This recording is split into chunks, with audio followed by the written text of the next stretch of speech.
Merħba lura fil-programm Maltese Down Under. Fit-taqsima li jmiss, Mark Avellino ser ilaqqana ma' intraprenditur Malti f'Melbourne li jimporta dajjes minn Malta. Stefan Bonici is one of the new wave of immigrants that have arrived in Australia over the last 10 years from Malta. Welcome to Malta Down Under, Stefan. Thanks, Mark. What brought you to Melbourne in particular? It all started about 8 years ago when my now wife was on holidays in Malta, and we met there, and bring back forward a couple of years back and forward on holidays. We decided to get married and move here, so we landed in Melbourne. And when you were in Malta, what sort of work were you doing over there? Which part of Malta were you from? Yeah, so I originally come from a little town in the south of Malta called Marsaxlokk, which is a little fishing village. Back in Malta, I was doing a completely different job. I was a structural draftsman, doing a design. So how do you move from being a structural draftsman to finding yourself importing boats to Australia?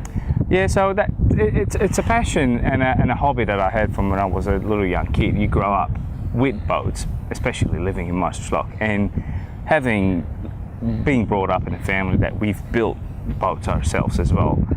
It's something that never goes away. It's a passion, and a few years ago I decided to make that hobby and passion a career, and decided to change careers and move into boating.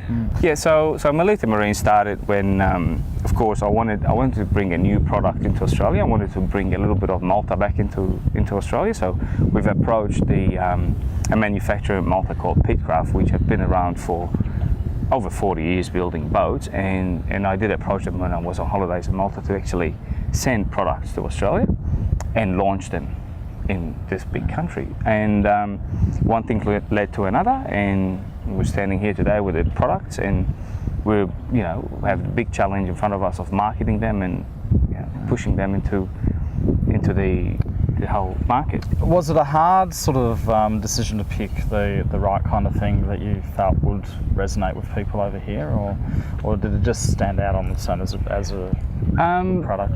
Yeah, the company in general really stood out. Like they're really evolving in Malta and in Europe in particular. So it's sort of, they're growing and we're starting and we're growing as well in Australia. So it's a really good mix and a really good energy that we both have, that we want to grow the product and expand it into other markets.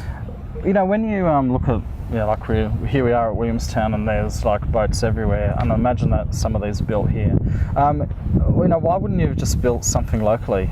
It's a question that I get asked all the time, and the way I see it is that we're bringing the Mediterranean flair into Australia. It's a different type of product, it's a different design. Yes, we can build it here, but Malta being, has a good talent, good product, why not? We've done the 2015 Melbourne Boat Show, and that was a really huge success. Being the first time that the boats have been on the market in Australia, we had a really great response where people were very accepting of the product. It's something very, very catchy to the eye, something really completely different to what we're used to, and we got really good feedback.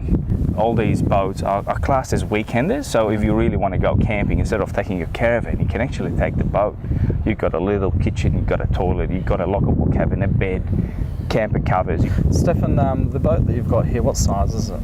Yeah, so the one that we've got currently here is a 6-metre boat, a 20-footer, but the actual range of boats varies from 16 feet all the way to 50 feet fishing work boats. As a business dealing with Malta and having to, I guess there's probably things you need to navigate, trading from Australia to Malta and vice versa. Was it difficult to set all of that up so that you could do it easily? Because I don't imagine there's a lot of businesses that deal with Malta with such a big kind of product, like it's physically big to get into the country.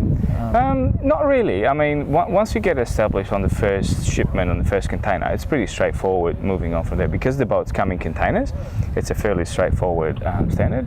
They supply the boats, we import them, we follow all the Australian regulations, quarantine, customs, and all the relative authorities, and you've got your product. If you were a Australian business that was looking at working with Malta, whether you had links to Malta or you didn't, what would be the one thing you would sort of suggest to people from the point of view of building that link and working with Malta? I would always suggest that you actually go there and have a chat to them. It's a lot easier to trade when it's face to face rather than having to do it over the phone, even because of time difference.